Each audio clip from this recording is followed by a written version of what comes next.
Hello people, so it's the 20th of January 2019 and we had a hard frost last night. Went down to about -4 degrees C apparently, and I think that's about 24, 28 degrees Fahrenheit, something like that. It's now bounced back to around freezing, so 0 degrees, and I think that's about 32 degrees Fahrenheit. So yeah, certainly rather cold indeed. Now the frost did indeed penetrate into the polytunnel here, so I will show you how that happened. I won't show you how it happened, I'll show you what happened, that's what I mean. Okay, so you can see the ice on the top there, and I keep the water in there. But yeah, so certainly a bit of ice on the top of the water in the watering can. So the good thing is, with regards to my plants, as you know, I got a little bit of a Dan's primitive protection method, so that could be misconstrued. But in this case, what I mean is a cloche over the top of these delicate baby geraniums that I set a few weeks ago, doing very well under there. So yeah, they're looking pretty cool as they stay nice and warm. It's certainly worth you know, taking a bit of time to protect the things that you've grown, because you really don't want to be losing, you know, plants that you've set because you spent the time, the money, the effort, whatever, and it can be a little bit annoying if one's plants succumb to frost. So here we go. Now these will be very good and strong under here, I've got no doubt about it. Yeah, look at them geraniums. So they're looking pretty cool indeed. Yeah, so basically what I'm doing at the moment is a lot of planning and preparation. There are so many things that I want to grow. A few more exotic things I want to have a go at this year. But they're still under consideration. But probably going to be purchasing a new tree soon. I'm going to have to be doing a lot of growing things in pots and containers, obviously due to space reasons. But yes, and now what I have got is this really cool, brilliant grapevine cutting I took last year. Now this is either Lakemont seedless or it's Muscat Block. I forget which one. I'll know what it is once I see the, you know, when the fruits come. If they come, I'll know what variety it is. But I'm thinking of putting another grape in the polytunnel here. Now, as you know, I've already got this variety here. I mean, it looks incredibly unimpressive at the moment because it's dormant. But I've got Autumn Royal here, Californian variety, and I'll just show you.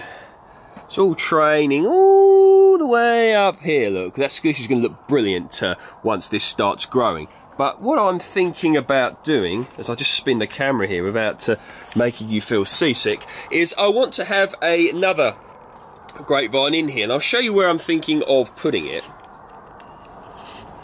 I'm thinking of putting it down here because I've got a little bit of space here, as you can see in the ground. So that's now obviously grapevines can go absolutely crazy incredibly quickly, particularly when grown in a polytunnel, because this variety here, I only put this in the ground, believe it or not, last year. It's unbelievable, just all this growth it put out. So you've got to be very aware.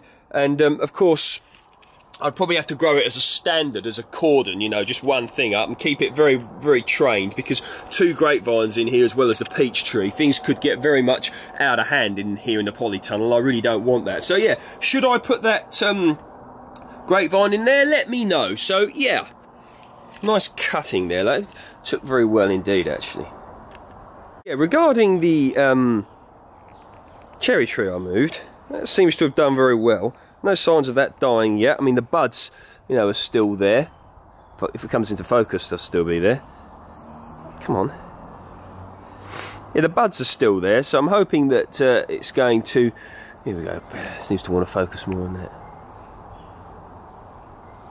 There you go. Hoping that these buds, you know, going to bud out very well for some nice white blossoms. So down here, I'm going to be having a gooseberry. It's now decided. That's what I'm going to have. I've got the plant all ready. And you can see, even now, the sun's been out a bit, still some frost on these kale plants here. So it really was a hard frost. Ground is hard, unsurprisingly.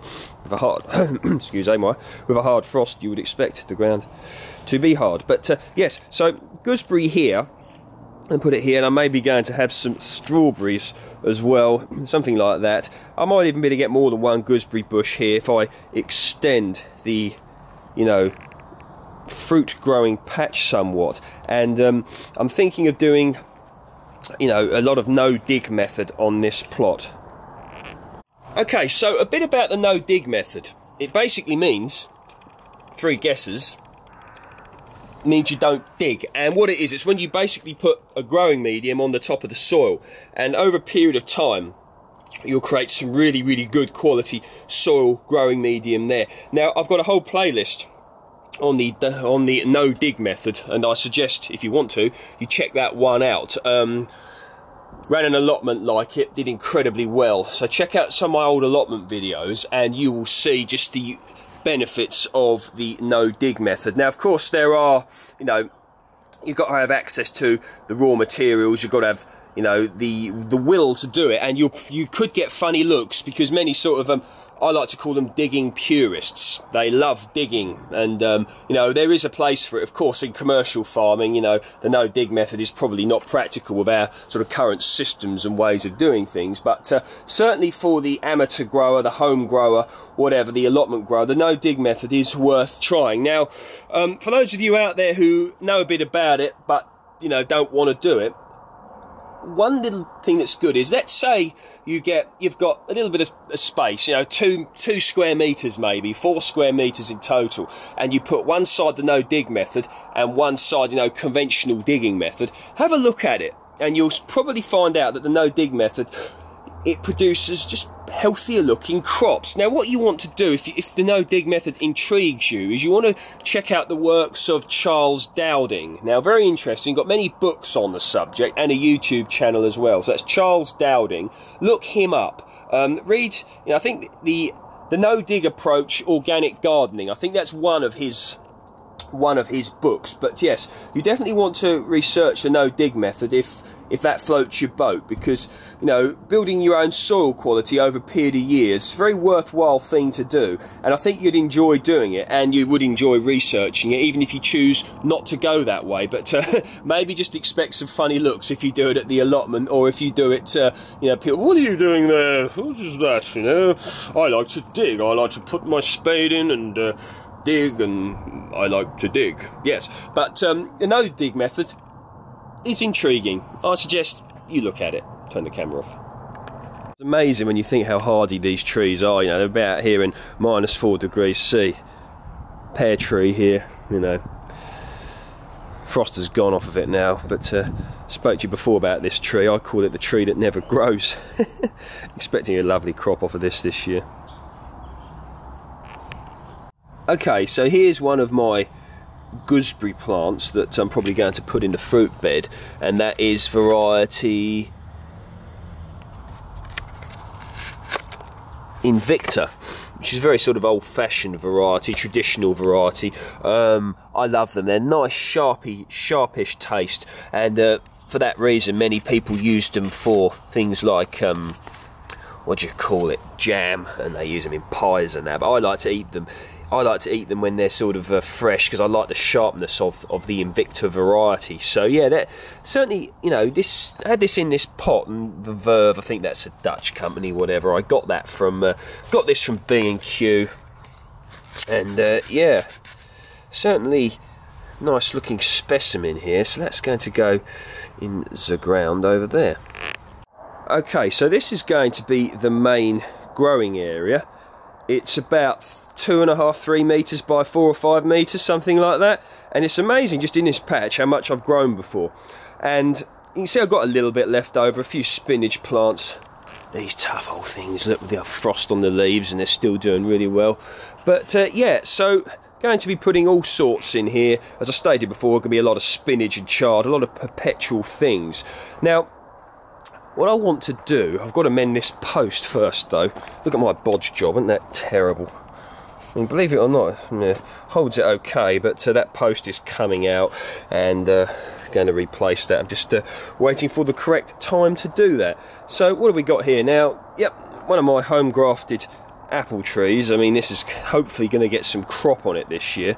That's what I would like. But what I want to do is, you may remember them squashes that I've now got the seeds for, by the way. I'm thinking of growing them up the fence here for a bit of space. I'm also thinking of putting here like some sort of like a trellis and growing things up there. That's what I'm thinking of doing, or maybe have me run a beans here. But I'm going to be having a lot, you know, in this small space, and I'm thinking of maybe a two-tier system. I've got some pallets. I'm thinking of laying them, you know, at an angle and growing squashes up them and things like that. Certainly just going to be experimenting with you know, different methods of growing things in a small space, just so I could see, you know, what really can be done. And I want this year to be a very exciting year with regards to gardening, and I just want to be having a go at different things. So yeah, could be quite nifty, one thinks. So yeah, going to be purchasing some new things. I want to be getting a new tree. I'm going to be growing a lot of plants in containers and pots because obviously space is an issue, and I want to get another polytunnel. Now, when I say a polytunnel, I don't necessarily mean another one like this due to space issues. I think this is about 3 meters by 2 or 4 by 3, probably 4 meters by 3 I think it is. This is a good size for like a backyard or a front yard. It's not too big, you can grow a lot in it, you can stand up, you can work in here without it being, you know, huge. Of course, if you've got a bigger garden or an allotment, you know, which you're going to put your polytunnel, and you can have a massive one, I would say fill your boots. I would say with regards to polytunnels, get the biggest that you can, you know, obviously not massive so you lose too much space, but you want a good practical amount of space that you can grow a lot of things in. You don't want, you know, you don't want to get a tiny little thing if you can have a bigger one and then wish I got a bigger one, there's so much more I want to do with it. So anyway, what I'm thinking of doing is finding another one that's maybe a little bit smaller than this, or maybe even some of them excuse me, mini greenhouses, you know, the you know, just some small ones in which I can get a bit more growing, because I want to have a go at more exotic things. So, as you know, I've got a mango and an orange tree overwintering, and I'm thinking of, well, I'm definitely going to be getting a persimmon. Now, of course, that's not for polytunnel culture, but there's other things I'm not going to reveal now.